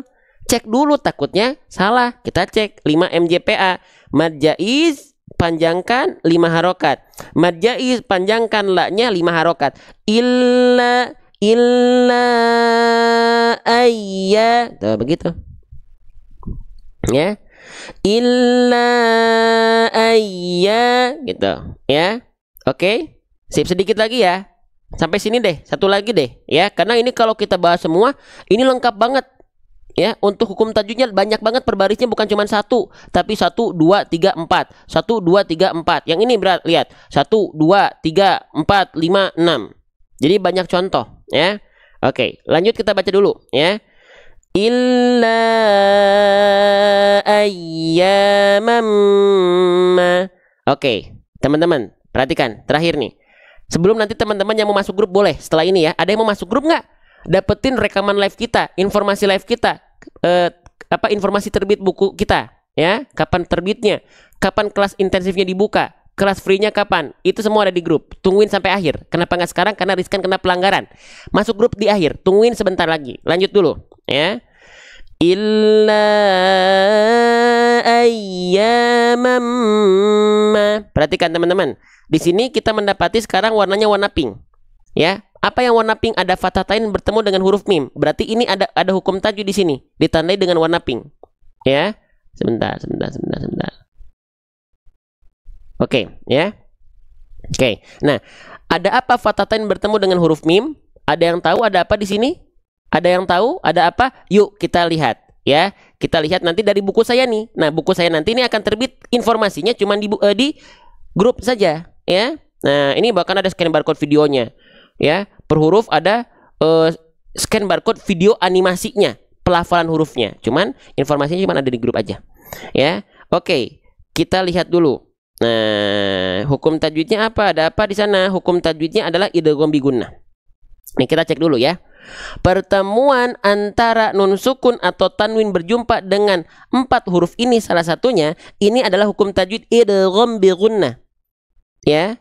Oke, idgham bi gunnah itu apa? Leburkan bi dengan gunnah, dengung. Leburkan besertaan dengan dengungnya. Ya, gitu. Oke, sekarang tadi dalam ayat contohnya apa? Kita cek dulu. Dalam ayat adalah fathah tain berjumpa dengan huruf mim. Betul nggak idgham bi gunnah dengungkan 2 harokat? Betul nggak? Cek dulu fathah tain ketemu huruf mim ada atau tidak? Cek dulu teman-teman. Fathah tain ada nggak? Cek. Ada bang. Mana? Nih fathah tain. Oke, tandain ya. Tuh. Berjumpa dengan huruf apa? Berjumpa dengan huruf mim. Ada nggak huruf mim di sini? Ada bang. Mana? Nih. Oke. Berarti betul ya. Dia adalah idgham bi gunnah. Betul, berarti dia adalah idgham bi gunnah. Cara bacanya adalah mengidghamkan, meleburkan, memasukkan bunyi an. Ya, kenapa bunyi an? Karena bunyi nun sukun adalah an. Bunyi fathatain, kasrotain, domatain adalah an. An in un. Dileburkan bunyi an-nya ke bunyi am. Halo, masih ada semangatnya ini? Halo, ini tuh takutnya saya bicara sendiri ini. Ada? Aduh ya, ada, sip. An dimasukkan ke am. Ya, jadi nggak ada lagi bunyi an-nya. Contoh, kita cari contoh di sini yang bertemu dengan huruf mim. Ada nggak ya? Ah, nih contoh ya. Nih, nun sukun ketemu am. Maka kita baca bukan min masadin, Tapi mim, amnya udah masuk ke an, annya udah masuk ke am. Ketika dileburkan, didengungkan masuk ke am, ditahan 2 harokat. Mim, ya, mim masadin, gitu, ya. Mim masadin, lagi mim masadin. Begitu. Halo, ya, itu ya. Nah, makanya sama di sini juga dileburkan berarti konsonan an pada man. Jadi bukan dibaca begini. Man ma'du, man ma, tapi mam ma'dudah, gitu. Iya enggak? Betul enggak ini idgham bigunah? Idghamkan bunyi an, ya, idghamkan bunyi man atau idghamkan konsonan an pada man ke am serta dengungkan selama 2 harokat. Bang, emang dia dengung, Bang? Dengung dia. Ketika lebur dia dengung, ketika idgham dengungkan dia. Betul enggak? Maaf, ayatnya tadi apa? Illa ayyamam, bahkan dengungannya hilang. Ini yang disebut dengan idgham bigunah kamil. Idgham bigunah nanti dibagi 2. Ada idgham bigunah kamil, ada idgham bigunah yang naqis. Halo? Gitu, teman-teman. Ya. Ya, nanti ada idgham bigunah yang kamil, ada naqis. Kalau idgham bigunah kamil adalah ketika nun sukun atau tanwin berjumpa dengan huruf mim dan nun. Dengungannya lebur dan dengungannya sempurna. An, ya,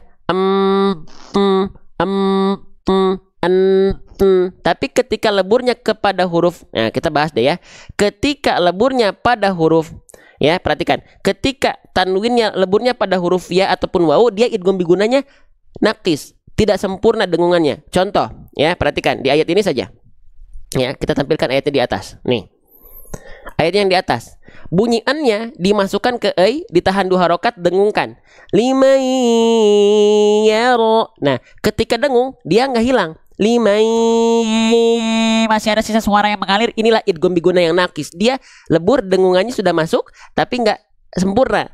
Karena apa? Karena memang idgham bigunahnya naqis. Dia nggak hilang kalau ketemu sama huruf ya ataupun wawu. Ya. Yang bahaya itu ngaku-ngaku idgham bigunah tapi nggak ada gunahnya. Ada nggak yang begitu? Ngaku-ngaku idgham bigunah tapi nggak ada gunahnya. Ngaku-ngaku idgham bigunah tapi tidak bigunah. Contoh, limayaro, sekilas kayak nggak ada yang keliru. Tapi kalau kita coba cek dengan cara buka tutup hidung untuk ngecek apakah dia sudah guna atau tidak. Kita cek. Limai berubah nggak suaranya? Limai yaro, itu bukan idgham bigunah, itu idgham saja.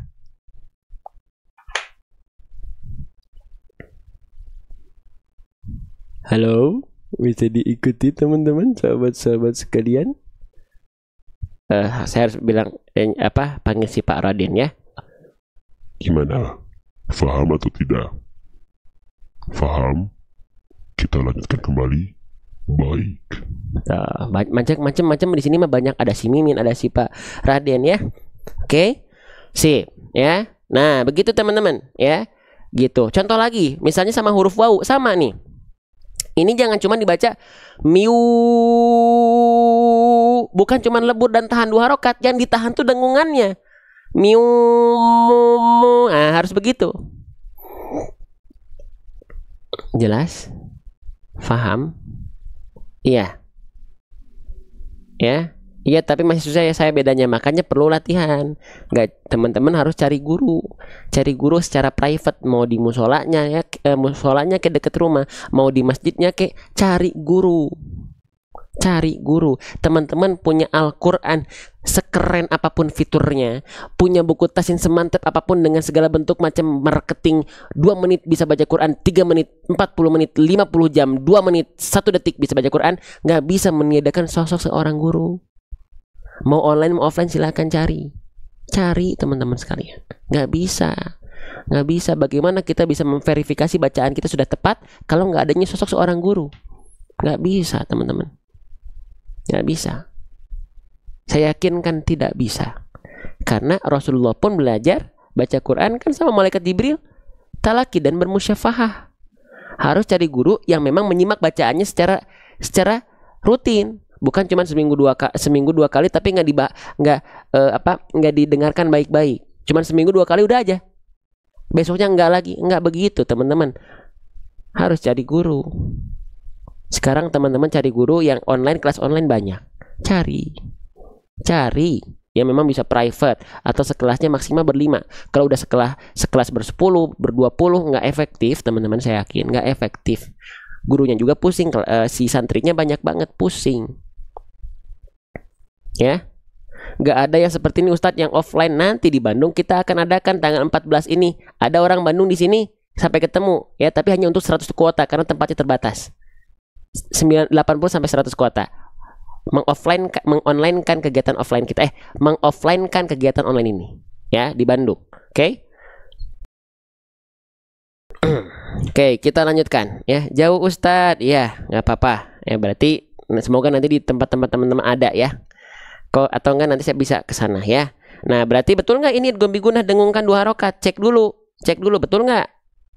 Nih ya tuh, IGDE 2 idgham bigunah dengungkan 2 harokat. Berarti betul teman-teman sekalian ya. Gitu. Masya Allah ya.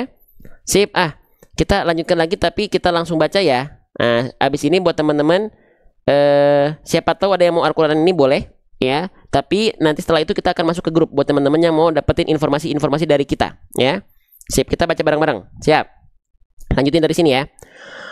Qul attakhadhtum 'indallahi 'ahdan falan